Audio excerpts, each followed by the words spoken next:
Ya, bueno, yo voy a ser muy breve, daros la bienvenida a este congreso que estoy seguro que será de gran interés, entre otras cosas por ese carácter pluridisciplinar en el que nos encontraremos historiadores, antropólogas, psicólogos y gente de la más diversa fauna y de los más diversos países. Así que espero que lo disfrutéis, que lo disfrutemos todas y nada más, únicamente paso la palabra a José María. Bueno, muy buenas tardes y bienvenidos todos y todas al Simposio Internacional Voces Indígenas en los Archivos, Agencias, Resistencia y Negociaciones desde la época colonial hasta la actualidad. Vamos a estar reunidos durante un par de días, aunque en realidad para que compute más y nos paguen dieta, pues van a ser 9, 10 y 11, pero teniendo en cuenta que no son días completos, vamos a tratar aspectos vinculados a esos mundos indígenas y a las transferencias del conocimiento y del desconocimiento, que es lo más preocupante entre unas civilizaciones y otras que entran en contacto. Parece una cosa simple, pero en un conteo sobre la marcha hay 28 pequeñas ponencias y comunicaciones, lo cual nos habla de más la conferencia inaugural y las palabras de clausura, lo que nos llevarían a 30 intervenciones sobre aspectos vinculados a esas transferencias de conocimiento, contactos de civilizaciones, pérdidas y ganancias por un lado y por otro, analizados desde el punto de vista de la antropología, desde la historia cultural, la historia de la educación, la historia de la Iglesia, desde la psicología y desde el patrimonio. Así que yo creo que nos vamos a enriquecer mucho y bien, y lo vamos a hacer no solo en Sevilla, sino que gracias a las conexiones y las redes inalámbricas, el online y las comunicaciones, pues la participación es de todo un continente completo. Así que analizar todos estos fenómenos en un continente completo, desde la Universidad Pablo de Olavide, resultado del esfuerzo del proyecto EDGES, en el que se inscribe este simposio, pues creo que nos llena de orgullo, porque no es frecuente poder reunir a un número tan competente de participantes en estas sesiones. Así que yo voy a agradecer. Ahí aparece un comité. No, los comités son algunas personas, no son todas. Hoy en día nos acompañan 3, más las que están online, ¿eh? Así que voy a hacer referencia a ese comité ejecutivo, donde aparecen compañeros de otros sitios, un comité científico, un comité organizador y un comité efectivo. No sé, creo que Sandra Taborda estaría incluida, pero Marta Bordons, Joaquín Monge y, por supuesto, la participación y el liderazgo de Justo Cuño Bonito, aparte del resto de compañeros que formamos parte del grupo EDGES en la Universidad Pablo Olavide. Así que bienvenidos, y para mí, pues, un auténtico orgullo y satisfacción, aunque no sea rey de España, con lo cual no van a tener ustedes que leer mis no memorias o mis desmemorias. Muchas gracias. Bueno, muchas gracias en principio a todas y a todos los que están acá presentes y los que se puedan conectar. Ahí está viniendo, imagínate, Chema, doña Sandra Taborda está viniendo desde Extremadura en tren. Eso puede ser media vida directamente lo que tarde en llegar. En fin, salvo el vapor, que ya afortunadamente lo eliminaron de los trenes, la velocidad yo creo que sigue siendo la misma, la del tren que la está trayendo hasta Sevilla. Bueno, afortunadamente yo creo que mañana ya estará con nosotros. En principio, además, pedir disculpas en nombre del señor rector de la Pablo de Olavide, pero ahora estaba en una reunión importantísima con el conjunto de los rectores de las universidades públicas de Andalucía.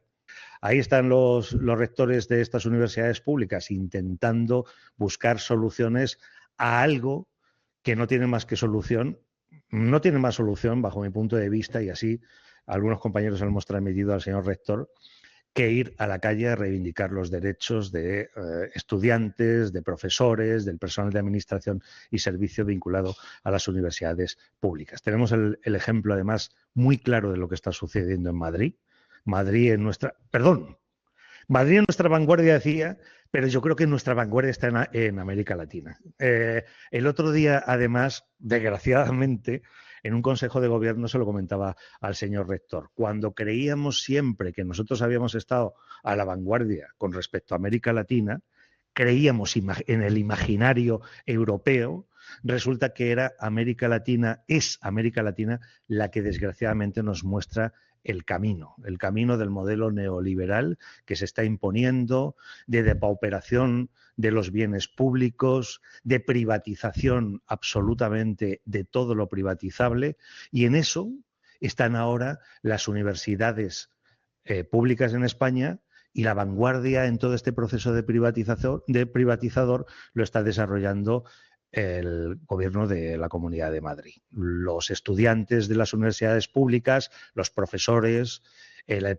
personal de administración y servicios están ahora mismo en la calle, en una huelga permanente hasta que financien lo que es debido y a lo que se comprometió el gobierno de la derecha en Madrid, en base no a algo, digamos, a una pura especulación, sino a un conjunto de normas y de leyes reconocidas y aprobadas por el propio gobierno madrileño, y que obviamente son normas y leyes que valen para todos menos para ellos. Con lo cual, bueno, para reivindicar los derechos de las universidades públicas es efectivamente lo que hace, lo que motiva que se están produciendo estas huelgas en Madrid y que nosotros nos veamos reflejados en lo que nos espera dentro de muy poco. En fin, las universidades públicas tienen una vocación y tienen una función social. La función social de las universidades está vinculada a su contexto, a su entorno inmediato, pero también a otro entorno que no es el entorno más inmediato. Para una universidad como la Pablo de Olavide, que además yo creo que se jacta y se enorgullece de ser la única universidad que lleva el nombre de un latinoamericano en toda España, su objetivo, su misión, su visión, además de estar en su contexto, debe estar en América Latina, y está en América Latina.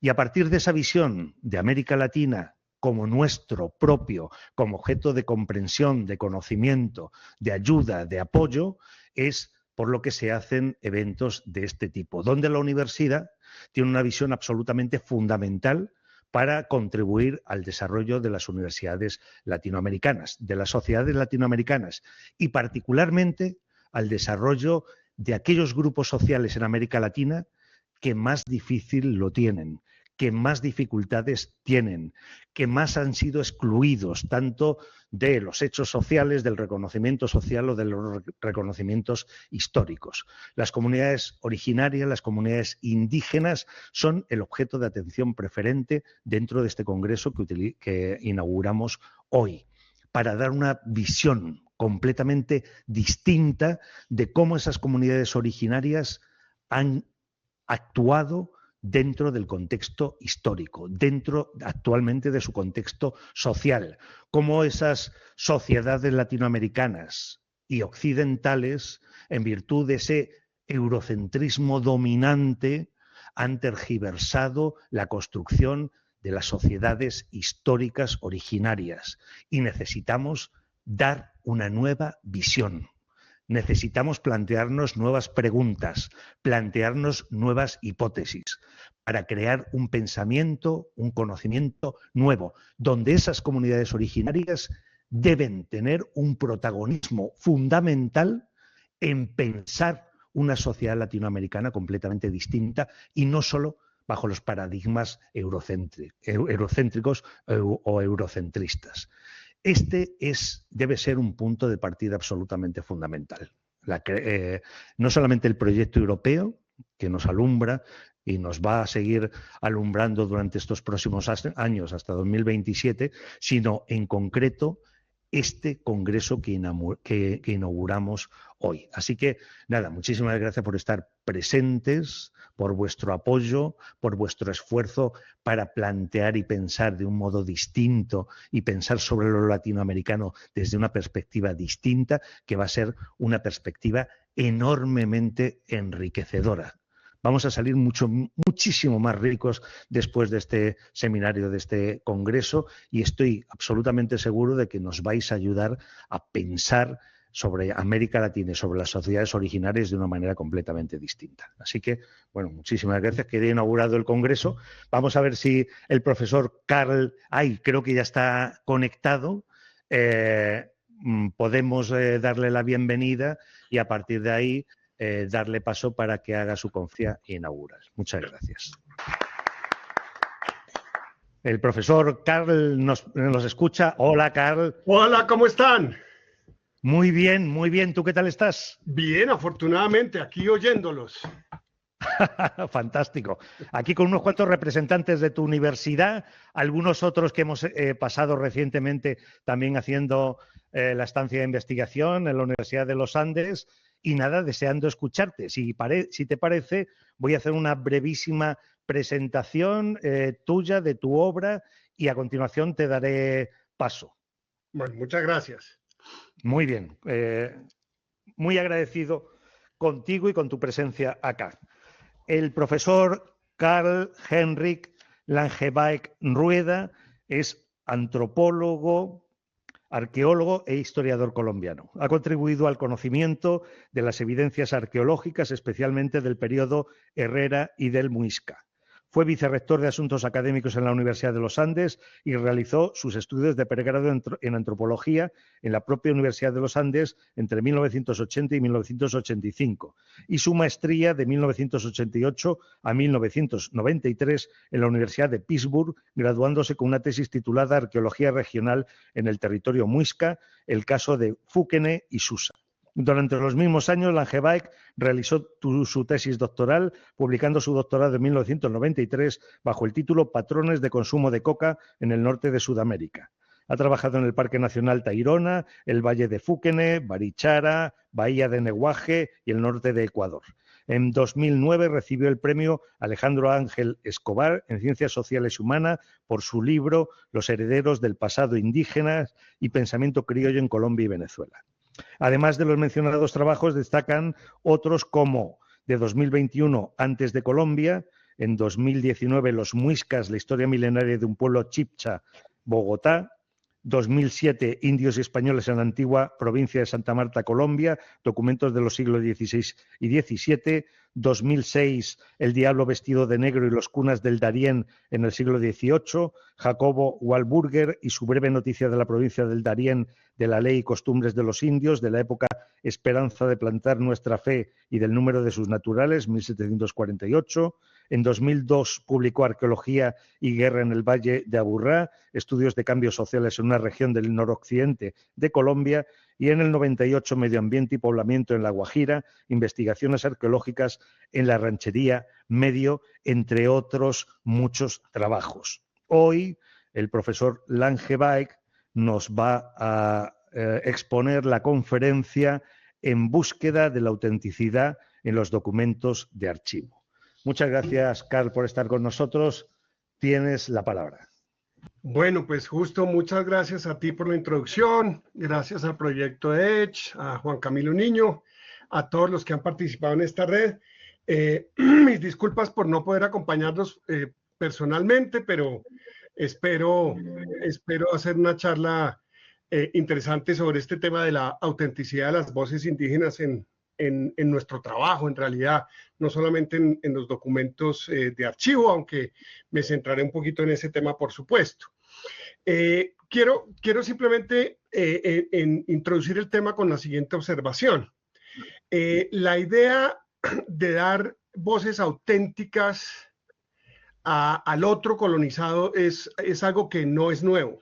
Digamos, tiene, por supuesto, una historia reciente muy activa, pero en realidad uno puede entender que es algo que viene incluso desde el siglo XVI. Es decir, muchas de las estrategias discursivas de los documentos coloniales consisten en darle voz auténtica a los colonizados. Y por eso quiero presentar un caso interesante, porque creo que nos ilustra mucho sobre cómo esa estrategia ha sido muy exitosa en el caso que quiero plantear, ha hecho realmente carrera y ha tenido unas implicaciones muy poderosas sobre la forma como interpretamos a las sociedades indígenas, particularmente a los muiscas de la cordillera oriental de Colombia. Y por supuesto, esto retoma unas viejas discusiones que fueron particularmente activas durante las celebraciones o manifestaciones o encuentros sobre los 500 años, ya hace bastante, pero que por supuesto han sido vigentes. Quiero recordar, por ejemplo, un célebre artículo de Frank Salomon, quien planteó algunos de los principales ideas que existen en torno a darle voz al otro auténtico en nuestra labor. La primera es, por supuesto, la idea que tenemos de encontrar la versión del otro, en particular la versión de los vencidos.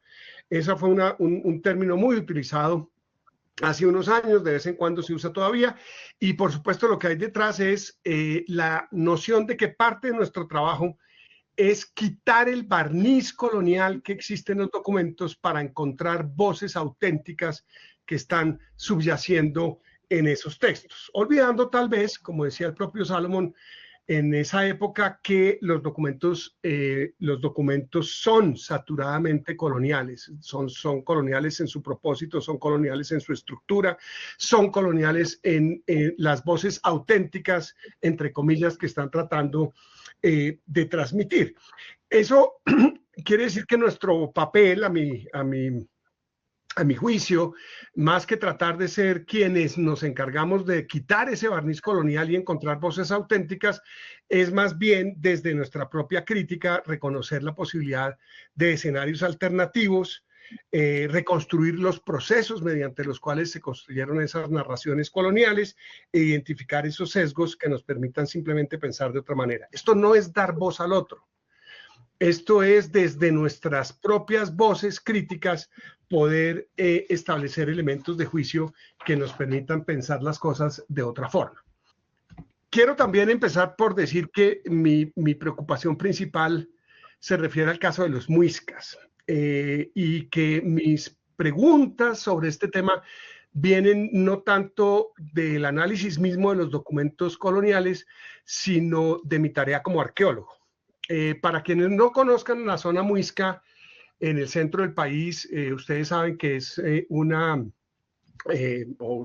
les cuento, es una de estas regiones que siempre se ha pensado como poblada por sociedades muy complejas en las cuales existían unos poderosos caciques que mediante la expansión militar extraían tributos de las poblaciones a las cuales dominaban, controlaban lo que han llamado la mano de obra, etc. Esta idea es muy arraigada, es tan arraigada que en mucha literatura clásica se han comparado los muiscas con los aztecas, con los incas, en algún momento se les llamó la tercera gran civilización, etcétera, etcétera, etcétera. Y el tema es que eso ha permeado la tarea de los arqueólogos de una forma que es muy profunda. Los arqueólogos que trabajan en la zona muisca están obsesionados por entender el control sobre recursos, cómo se administraban, y estoy citando, digamos, literalmente, las riquezas por parte de los caciques, cómo se extraían excedentes a la población por parte de unos personajes que habían empezado a separarse del resto de la comunidad por sus intereses. Y esto ha llegado a tal punto que incluso muchos trabajos arqueológicos proponen que desde hace 2000 años se habían desarrollado jerarquías cuyos intereses eran distintos a los del resto de la comunidad. Hay ejemplos de pequeñitas aldeas en que probablemente no había más de 60 o 70 personas, en las cuales ya se plantea que existía gente que controlaba la actividad ceremonial, que extraía tributos, que comía mejor, etcétera, etcétera, etcétera. Y claro, este es un gran contraste con el resto del país, porque el resto del país se sigue pensando de alguna manera y con algunas excepciones, por supuesto, como pobladas por sociedades mucho más igualitarias, y el tipo de trabajo que hacen los arqueólogos es completamente distinto. Voy a dar un caso. Cuando un arqueólogo del territorio muisca analiza el consumo de restos de venado, siempre tiene por detrás la pregunta de si había una élite que controlaba el consumo de venado. Cuando se analizan los restos de venado en cualquier sitio de la costa caribe, la pregunta es cuál era la subsistencia de la comunidad con respecto al uso de ese recurso. Es decir, esta idea de poderosos caciques ha moldeado las preguntas que nos hacemos y, lo que es más sintomático, quizás también las respuestas que damos en nuestros trabajos arqueológicos. Ahora bien, esto no quiere decir que los arqueólogos que trabajan en la zona muisca no sean conscientes de que los españoles introdujeron profundas transformaciones en su forma de interpretar las sociedades indígenas. Por ejemplo, somos perfectamente conscientes de que los españoles desarrollaron la narrativa de que algunas de las deidades indígenas eran en realidad misioneros que habían llegado al Nuevo Mundo para presentar la llegada del cristianismo, como fue, por ejemplo, el caso de Bochica. También es muy claro que los mitos indígenas fueron biblificados, adquirieron una estructura completamente bíblica desde un comienzo, hablando exactamente de la misma estructura bíblica, como una narración unificada, que nosotros sabemos perfectamente que no existen en las sociedades de tradición oral, y que fueron presentadas como auténticas, porque siempre van precedidas por la expresión "y los indios nos cuentan, los indios nos dicen, los indios narran", etcétera, etcétera. Siempre hay la idea de que son los propios indígenas los que están brindando esa información. Y por supuesto, también somos conscientes de que todo ese conjunto de deidades muiscas fueron interpretadas desde un punto de vista cristiano, moralista, en que hay unas deidades buenas, unas deidades malas. Por lo general, las deidades buenas son masculinas, las deidades malas son femeninas. En fin, hay claridad por parte de quienes investigan la sociedad muisca de que hubo una profunda transformación en las narraciones escritas sobre lo que era la sociedad indígena. Pero lo interesante de todo esto es que cuando entramos al plano de lo político, cuando entramos al plano de cómo se organizaban las sociedades indígenas, nos anestesiamos por completo de esa conciencia. Es decir, asumimos que los documentos coloniales transcriben una realidad concreta, que era que existían poderosos caciques que cobraban tributos. Esos documentos, esas listas de tributación, son aparentemente documentos muy objetivos, digamos hasta cierto punto verificables, en que las fuentes se ponen de acuerdo en el número de tributarios, en qué bienes eran los que se daban como tributo, hay una cuantificación de lo que se debe dar por tributo, etcétera, etcétera, de tal forma que esos documentos burocráticos, que aparecen mucho más inofensivos que las grandes narraciones míticas, se presentan como el típico ejemplo en el cual los testimonios indígenas transmiten una realidad precolonial bastante objetiva.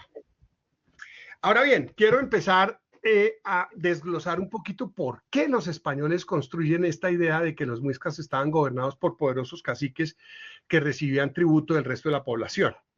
Y lo primero que quiero, digamos, señalar es que la acusación se refirió específicamente a dos caciques, Bogotá y Tunja, que fueron identificados ya en las primeras documentos como caciques tiranos. La palabra tirano la voy a repetir varias veces porque fue una categoría muy importante para entender el origen de esta narración sobre los tributos. Y Bogotá y Tunja tienen algo en común, muy distinto a otros caciques que evidentemente conocieron los españoles, como el de Sogamoso, el de Duitama y muchos otros a lo largo y ancho del territorio muisca. Y es que fueron los únicos dos caciques que fueron torturados y asesinados en el proceso de conquista. Ellos dos fueron claramente prisioneros, los dos fueron sometidos a interrogatorios para que entregaran sus riquezas y los dos fueron, digamos, ajusticiados, entre comillas, por parte de Jiménez de Quesada o de miembros de su expedición. El resto de caciques importantes, digamos como Sogamoso o Duitama, no fueron sometidos a esos procesos. Sogamoso sobrevivió la conquista, fue cacique varios años más. Duitama murió en combate, pero no después de un proceso de tortura y digamos de asesinato por parte de los conquistadores. Esto no es casual.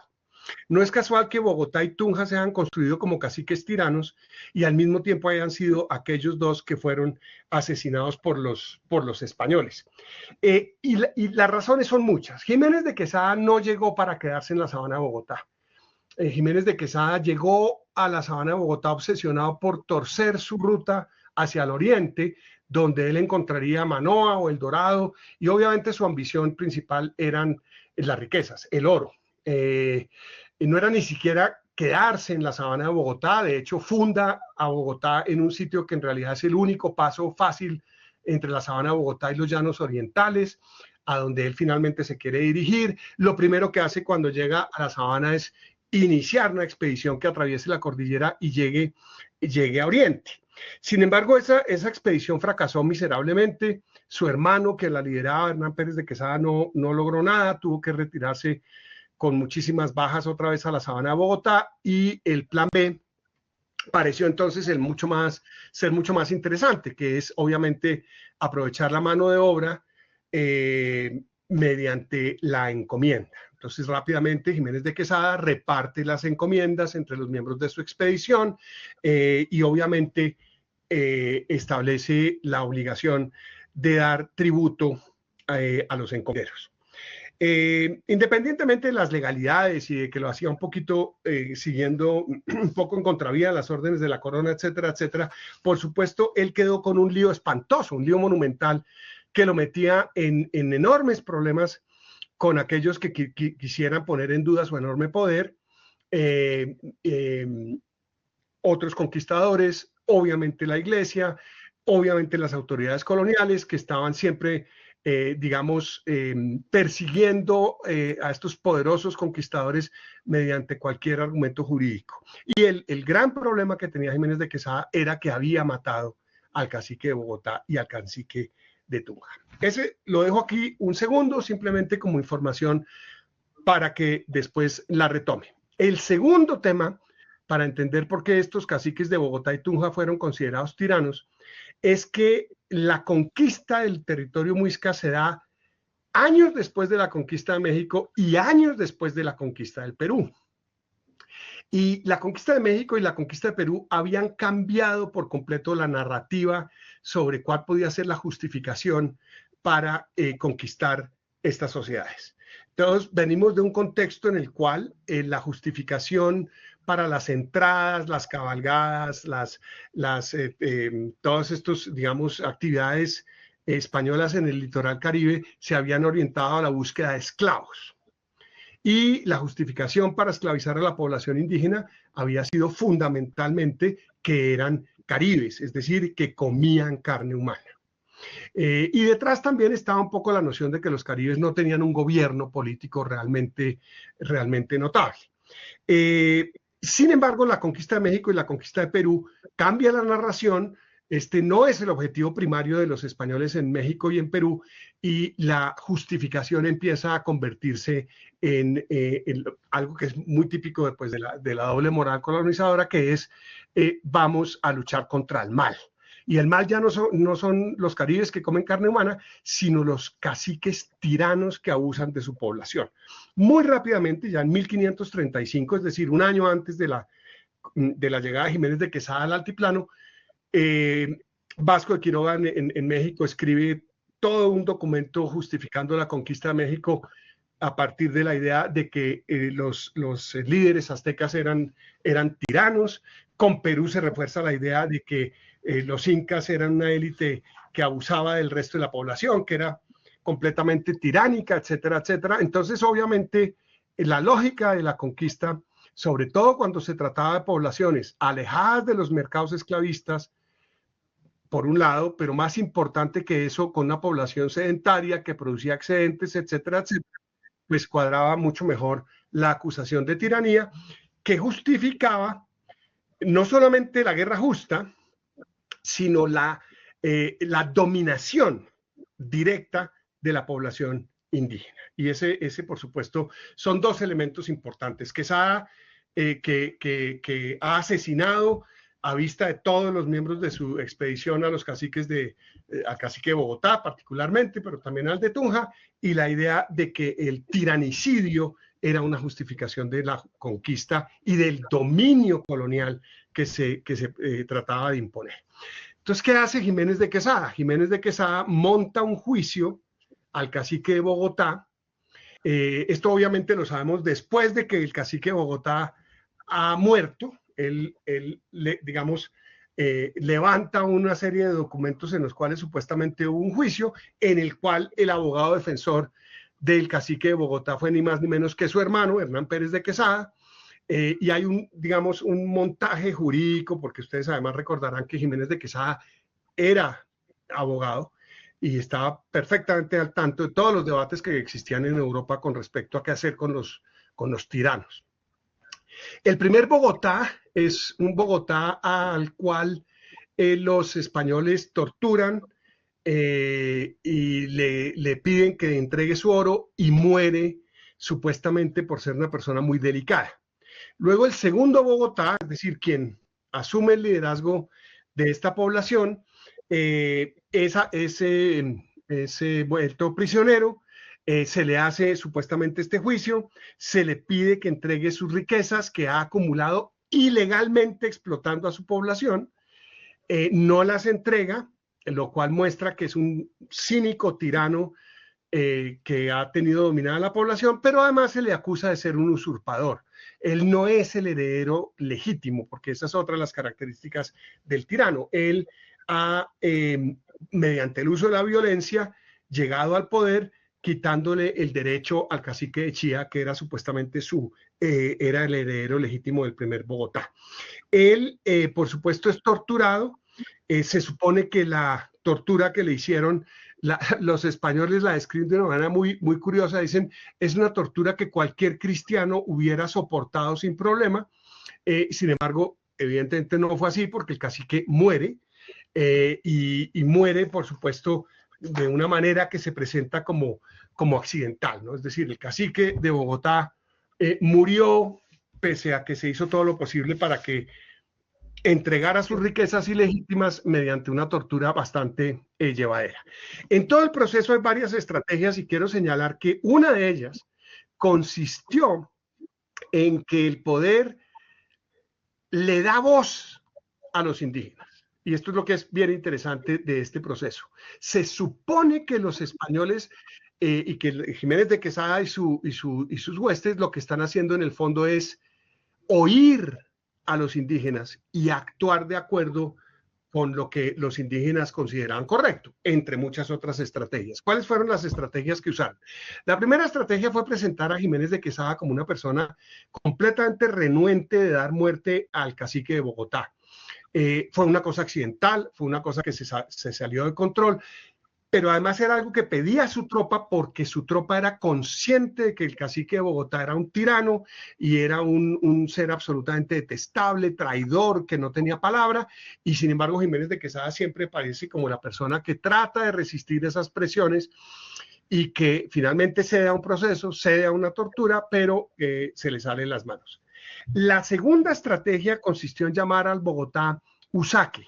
Eso es una palabra indígena importante, porque Usaque son simplemente personas que no son caciques, hacen, digamos, parte de linajes que son importantes, pero no tienen, digamos, el derecho a ser caciques, son otra jerarquía completamente distinta, y lo llaman permanentemente Usaque Bogotá, es decir, usan una palabra nativa con un gran viso de autenticidad para señalar como ilegítimo al cacique mediante esa categoría. La otra estrategia que usaron fue la de presentar a los indígenas como eternamente agradecidos por haber salido de la tiranía de Bogotá.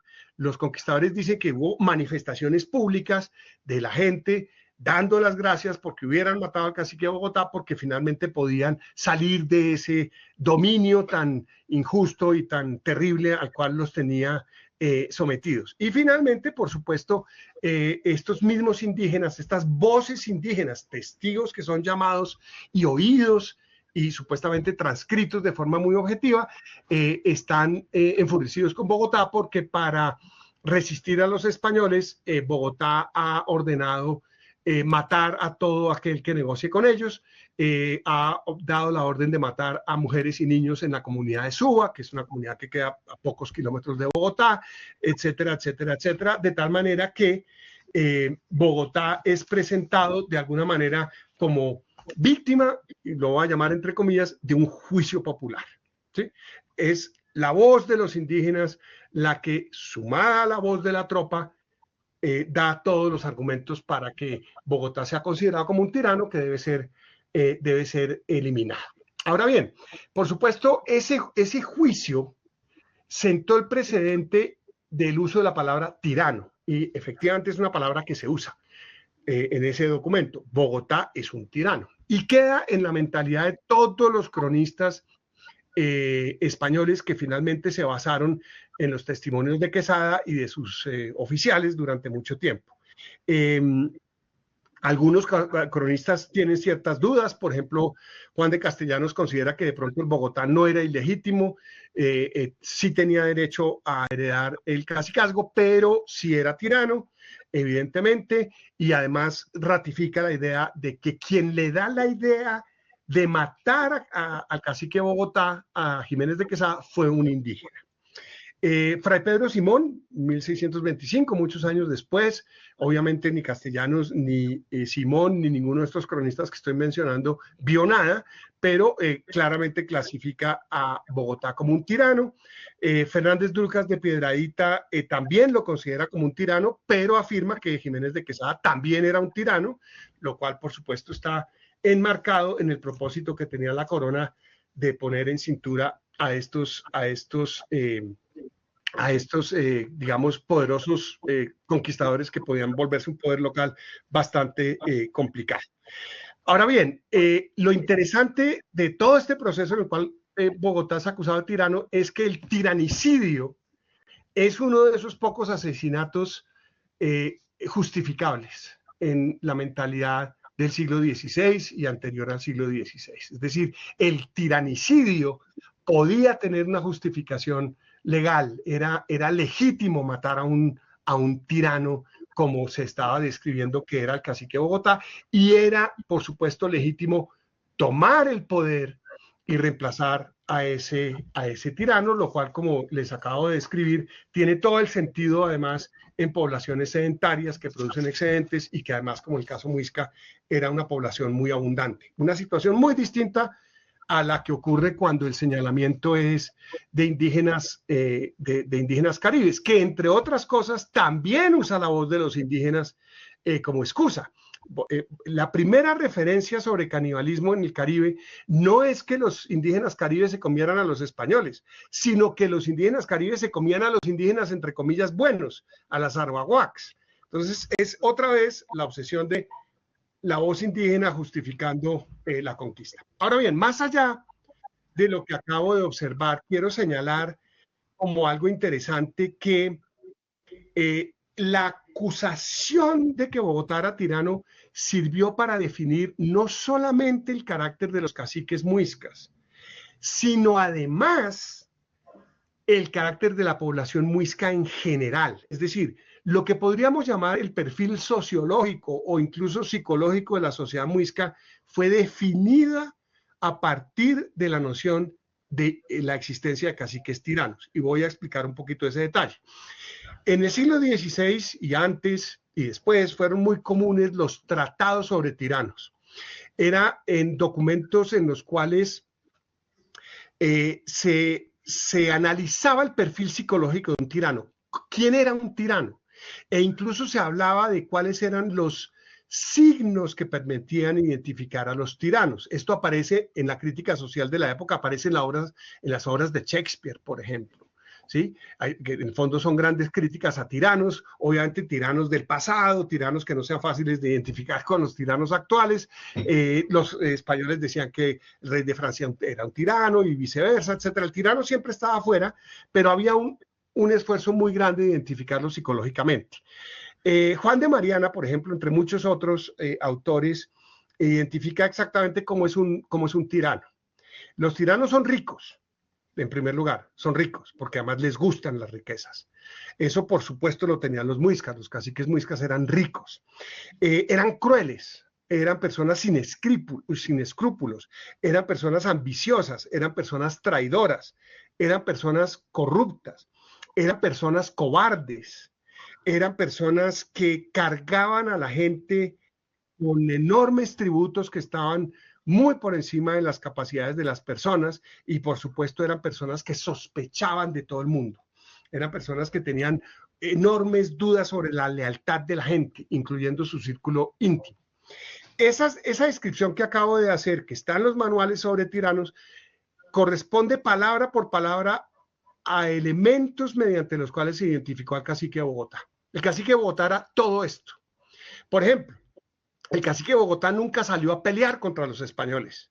El cacique de Bogotá se encerró en su cercado, una estructura en forma de laberinto, no daba la cara, no quería dar la cara, que es una cosa que señalan los españoles permanentemente, en contraste con otros caciques como, por ejemplo, Duitama, que sale a pelear contra los españoles, pero obviamente también muchos caciques del resto del país. Eran personas muy ricas, en sus cercados estaban no solamente encerrados sin quererle dar la cara a nadie, sino que estaban rodeados de riquezas, de oro, de esmeraldas, etcétera, etcétera, que no compartían, que estaban lejos de la vista de todos los demás, que eran simplemente cosas que ellos acumulaban para ellos. Eran traidores, por ejemplo, Bogotá hace alianzas con Guatavita para luego traicionarlo, alianzas con Huasca para después traicionarlo, es decir, es gente que juega el juego político sucio permanentemente, y por supuesto son personas que han sometido a la población a tributos excesivos que tienen a la gente completamente exhausta y aburrida con ese poder. Pero la otra cara del asunto es que la idea de tirano no solamente define a los tiranos, sino define a aquellos que son dominados por los tiranos. Y miren lo interesante de los muiscas. Los muiscas nunca son acusados de caníbales. Los muiscas nunca son acusados de ser buenos guerreros. De hecho, los españoles consideran que son guerreros muy débiles, que usan armas fáciles de contrarrestar, que son pusilánimes, que son pasivos, que son obedientes y aceptan las injusticias sin chistar. Eso es muy interesante porque es una noción completamente diferente a la que se usó en otras sociedades, donde los indígenas son acusados de todo tipo de agresiones contra los españoles. Aquí son básicamente pasivos. Y en efecto los muiscas fueron descritos como pacíficos comerciantes sin ningún interés por la guerra con sociedades vecinas, que además detestaban la costumbre de comer carne humana. De hecho, eran víctimas de las sociedades del Valle del Magdalena, que sí eran caribes y que sí los atacaban, que sí eran valientes guerreros y que sí comían carne humana. Es decir, todo el perfil sociológico de la sociedad muisca fue definida a partir de la imperiosa necesidad de presentar a Bogotá como una tiranía. Obviamente sabemos que no es verdad. Hay otros documentos que atestiguan que Jiménez de Quesada enfrentó una dura resistencia que no fue pasiva exactamente, fueron por lo menos 1 año y medio, 2 años de peleas bravas contra la población indígena, pese a que recibió refuerzos de Belalcázar y de Federman. Es decir, esta idea del pueblo, entre comillas, apocado, subordinado, pasivo, gracias al dominio de poderosos caciques, pues por supuesto no corresponde a lo que realmente estaba sucediendo en el campo, pero es una idea que sigue hasta hoy muy vigente en la antropología colombiana. Ahora bien, uno puede explicar por qué Quesada quiere señalar de tirano al cacique de Bogotá.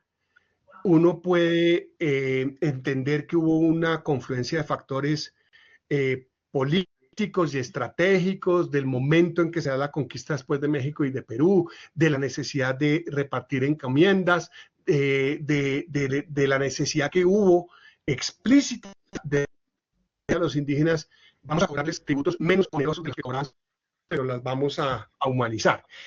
La pregunta es, ¿cómo se queda esto en la mentalidad de los como les dije desde el comienzo, incluso los arqueólogos que trabajamos hoy en día en el altiplano cundiboyacense. Para eso hay muchas explicaciones. Uno de los textos más interesantes tal vez es el escrito por Juan Rodríguez Freile en 1638, es decir, para conmemorar los 100 años de la conquista, en el cual Rodríguez Freile argumenta que el cacique de Bogotá era un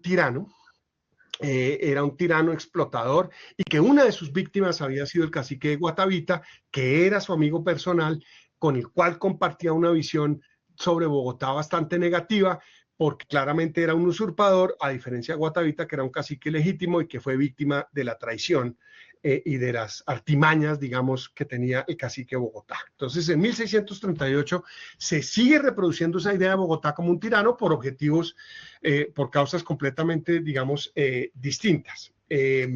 No todos los caciques son tiranos, pero por supuesto algunos de ellos sí lo eran. Hay que decir además que los propios caciques cuyas voces son escuchadas en los documentos cuando se habla de tributación, desde 1551 en adelante son caciques coloniales, no son caciques prehispánicos. Y esos caciques coloniales refuerzan la idea de que el tributo era una institución conocida desde antes de la llegada de los españoles, y atestiguan qué es lo que le dan como tributo los miembros de su comunidad, etcétera, porque ellos ya son caciques bisagra entre el poder colonial y las comunidades que tienen unos intereses muy específicos en que el tributo siga, digamos, siga funcionando, y por lo tanto lo atribuyen a una tradición prehispánica, además dándole voz a los indígenas de nuevo, ¿no? Los caciques coloniales dicen, los ancianos del grupo, los abuelos, los viejos, dicen que cuando llegaron los españoles le daban tributo a tal cacique y que yo recibía tales tributos, o no yo, sino mi antecesor, etcétera, etcétera, etcétera. Y por supuesto, luego con la Ilustración, se ratifica la idea que los muiscas están a la altura de los aztecas y de los incas. Las élites criollas están completamente obsesionadas con la idea de mostrar que los muiscas son civilizados, lo cual quiere decir que tenían complejos conocimientos astronómicos, que tenían un gobierno civil poderoso, fuerte. Ustedes saben, en 1795 José Domingo Duquesne se inventa la existencia de un calendario muisca que es comparable al calendario de los aztecas. Es decir, las élites criollas ya se están apropiando de la idea de que el medio geográfico americano, sobre todo en las tierras altas, permite la civilización, y de que los muiscas, aztecas e incas son prueba de que eso era así. Y luego, por supuesto, otros modelos que han funcionado ya incluso en la arqueología profesional han reproducido esta idea. Una de las más interesantes fue el marxismo que se aplicó en los años 70, que fue un marxismo un poco esquemático, que no leyó bien las obras de Marx y Engels, que precisamente dicen el Estado y la explotación son históricamente contingentes, sino que leyendo el manifiesto asumieron que la lucha de clases era la historia de la humanidad, y presentaron, por supuesto, a las élites muiscas como una clase social a veces embrionaria, a veces consolidada, que explotaba al resto de la población. Se empezó a hablar de la explotación de la mujer en la sociedad muisca, la explotación que hacían los caciques mediante los tributos excesivos, etcétera, etcétera, etcétera.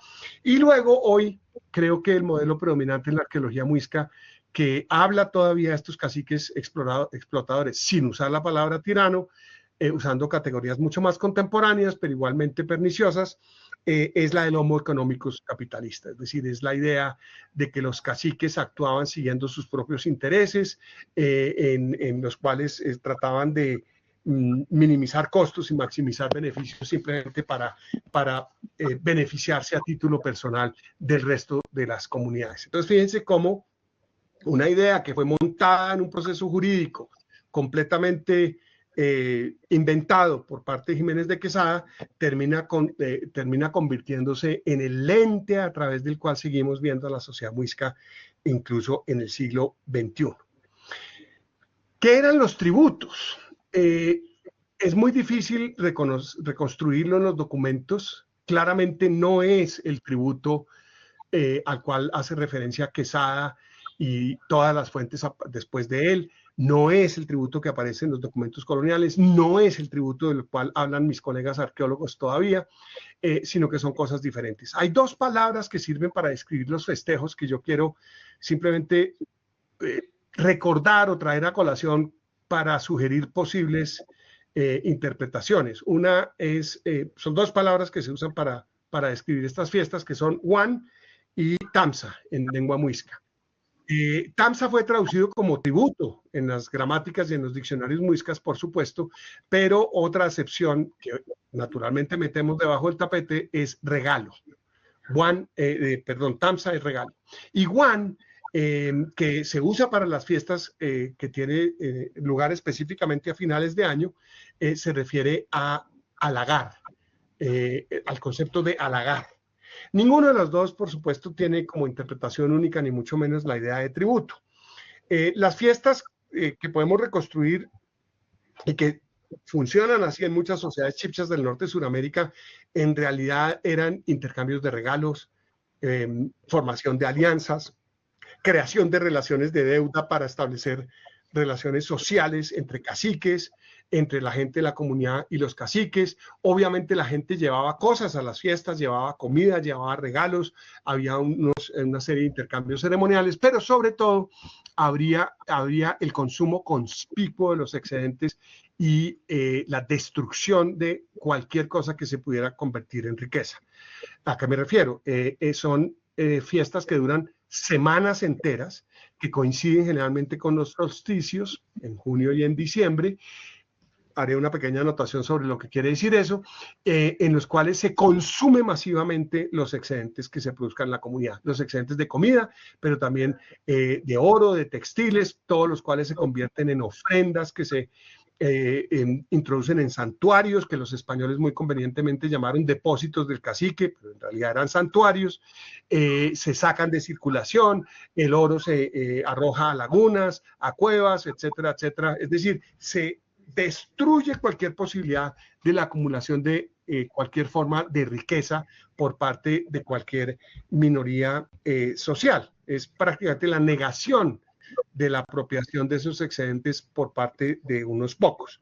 Y por supuesto, esas fiestas que duran durante semanas, pues fueron las que los españoles aprovecharon para que coincidieran con los tributos. No en vano, las dos épocas del año en que se pedían esos tributos eran junio y diciembre, que eran los que correspondían a las fiestas de solsticio, pues por parte de las comunidades indígenas a lo largo y ancho del altiplano.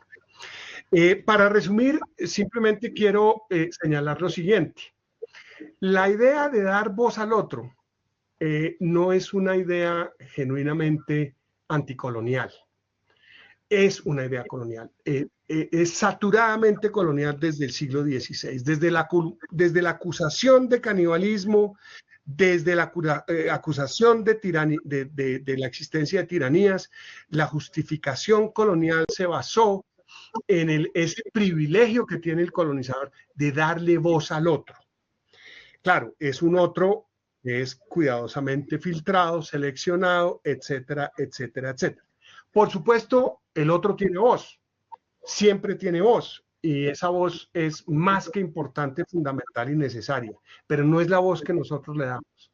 Nosotros no le damos, no le hemos dado a los indígenas una voz que sea independiente de intereses que son mediados por prácticas coloniales, como espero haber sugerido en esta presentación, desde el siglo XVI. Justo aquí termino. Muchísimas gracias. Muchísimas gracias, Karl. Excelente. Ahí va un aplauso fantástico de todos los que estamos acá.